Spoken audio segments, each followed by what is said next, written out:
In a land where the wind carried whispers of spirits and the desert painted its stories in gold and red, one man's act of kindness would bind his fate forever. Welcome to Heart of the Guardians, where stories of courage, fate, and the human soul come alive. Stay till the end, because this tale of the Apache woman's promise will leave you questioning what it means to belong. The sun was already sinking behind the distant mesas, turning the sky into a blazing sea of orange when Thomas Reed rode across the desert trail. He wasn't a lawman or a drifter, just a lonely soul, a former army scout trying to leave behind the echoes of gunfire and betrayal that had haunted him for years. His horse, Dusty, moved slow, hooves stirring little storms of red sand. Thomas had been riding for days, searching for a small trading post near the San Pedro River, a place where he could find water, maybe a meal, and forget the weight of the past. But the desert had other plans. As twilight deepened, Thomas saw something strange, a small shadow crawling across the sand ahead. At first, he thought it was a coyote. Then, as he rode closer, his heart clenched. It was a child, a little girl, maybe 7 years old, her dark hair tangled with dust, her lips cracked from thirst. He jumped off his horse and knelt beside her. "Hey, hey, can you hear me?" he asked softly. The girl's eyelids fluttered, and she made a weak sound. Her skin was burning hot, fever, dehydration. She was dying. Thomas looked around. No one, just the endless horizon, empty and cruel. He reached into his saddlebag, found a canteen, and held it to her lips. "Easy now," he whispered. The girl drank, trembling. Then, from his coat pocket, he pulled a piece of hardtack bread and a few strips of dried meat, his last meal. She chewed slowly, her eyes barely open. "You'll be all right," he said. "I'll find your people, I promise." But the promise would cost him more than he could imagine. Night fell fast in the desert. Thomas made a small campfire, wrapped the girl in his blanket, and kept watch. Coyotes howled in the distance. The stars above seemed endless, cold, and ancient. The girl murmured something in a language he didn't understand. Apache, he guessed, before drifting into sleep. He didn't sleep that night. Something about her felt like a sign. He'd spent his life taking orders, following men who claimed to bring peace, but brought only death. He'd seen Apache villages burned, families torn apart. Maybe, in some small way, this was his chance to make things right. By dawn, Thomas heard hoofbeats, soft, cautious, coming from the north. He grabbed his rifle and crouched behind a rock. Out of the rising sun, a group of Apache riders appeared, 6 of them, faces painted, moving like ghosts. At their center rode a tall woman dressed in deerskin, her long black hair tied with turquoise beads. Her eyes, dark as obsidian, scanned the camp. When she saw the girl, she froze, then spurred her horse forward. Thomas stepped out, hands raised. "She's alive," he said. "She wandered off. I found her last night." The woman dismounted, rushing to the child. She touched her face, her expression breaking. The other riders whispered prayers. Then the woman stood and faced Thomas. For a long moment, they said nothing. Finally, in halting English, she spoke, "You fed my daughter." Thomas nodded slowly. "I did what anyone would." "No," she said, "not anyone. Many men would have left her." Her gaze was sharp, the kind that could see into a man's soul. "You gave her life. Now, you belong to me." Thomas blinked, confused. "Belong? What?" The men around her murmured something in Apache. She silenced them with a gesture. "My name is Nahima," she said. "This child is Sani, my blood. You saved her life. In our way, a life returned must be honored. You are now part of our tribe." He shook his head, half smiling. "I didn't do it for reward, Mom.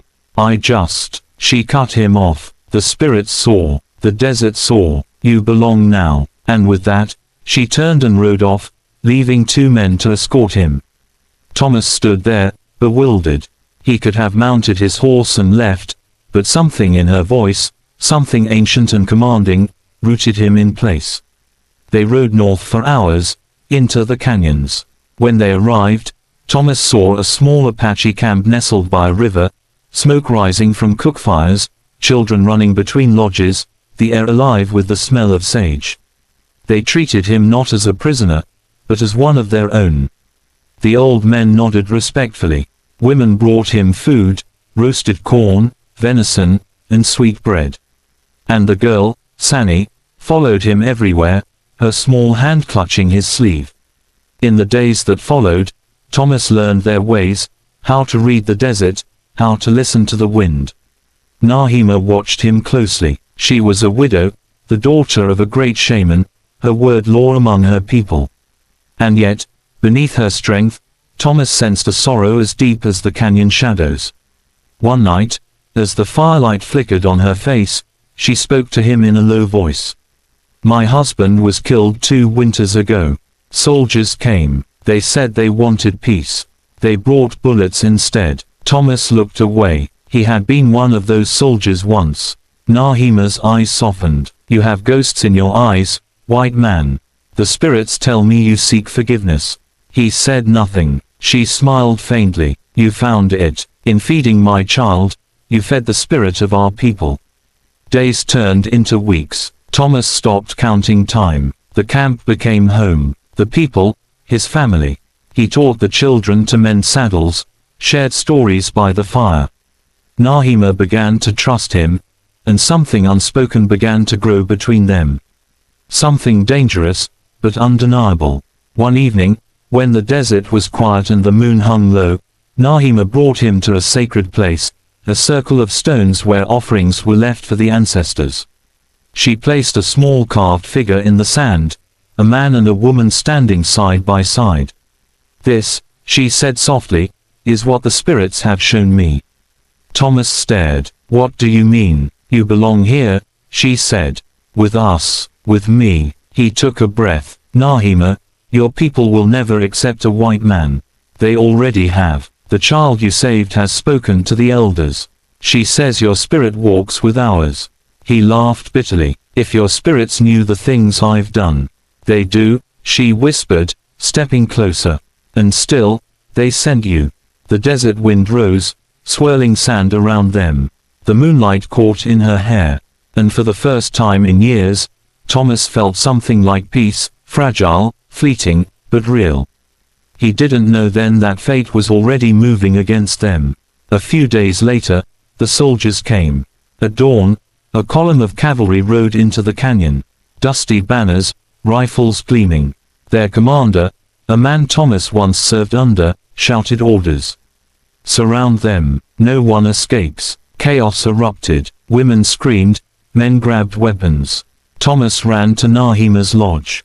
"Get Sani. Hide by the river." But Nahima stood tall, bow and arrow in hand. "They will not take our land again." Gunfire cracked through the morning. Horses fell. Men shouted. Thomas grabbed his old rifle, firing at the soldiers he once called brothers. One by one, they dropped. The smell of smoke and blood filled the air. He turned, saw Nahima fall, an arrow in her shoulder. He rushed to her, dragging her behind a boulder. "You'll be all right," he said. She smiled weakly, touching his face. "You fight like Apache now." The battle raged until the sun rose high. In the end, the soldiers retreated, leaving behind the dead. The camp was ruined, but the people had survived. Nahima lay by the river, pale and trembling. Thomas held her hand. "You can't leave," he whispered. "Not now." Her eyes, still fierce even in pain, met his. "Do you remember what I said? You fed my daughter, now you belong to me."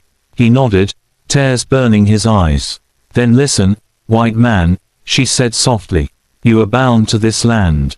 Protect it, protect her. That is your promise." With her last breath, Nahima looked toward the sky, and was gone.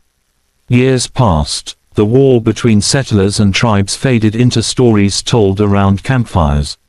But deep in the San Pedro Canyon, travelers spoke of a man who lived alone by the river, watching over the land. Some said he was a ghost. Others said he was cursed. The children of the Apache called him the Keeper.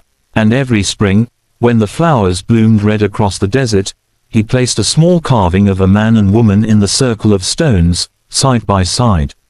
One day, a young woman rode into the canyon, tall, graceful, her hair tied with turquoise beads. It was Sani, all grown now. She looked at the man by the fire, his beard white, his eyes tired but kind. "You kept the promise," she said softly. Thomas smiled faintly. "Your mother made sure of that." Sani took his hand. "Come with us. The tribe lives again, north of the river." He looked toward the horizon. The same red sunset, the same wind whispering through the sage. "No," he said quietly. "My place is here. Someone has to keep watch." Sani nodded, tears shining in her eyes. "Then the spirits bless you, white Apache." She left him there, as the night fell once more. And when the stars came out, the desert was silent except for the wind. But if you listened closely, you could almost hear Nahima's voice, soft, eternal, carried across the sands. "You fed my daughter, now you belong to me." And in that whisper, the desert kept its promise. Because some bonds aren't made by blood or tribe, they are written by the soul, beneath the same endless sky. This has been another tale from Heart of the Guardians, where every story reminds us that even in the harshest lands, compassion can change destiny itself. Until next time, guard your heart, and remember, every promise has a spirit that never dies.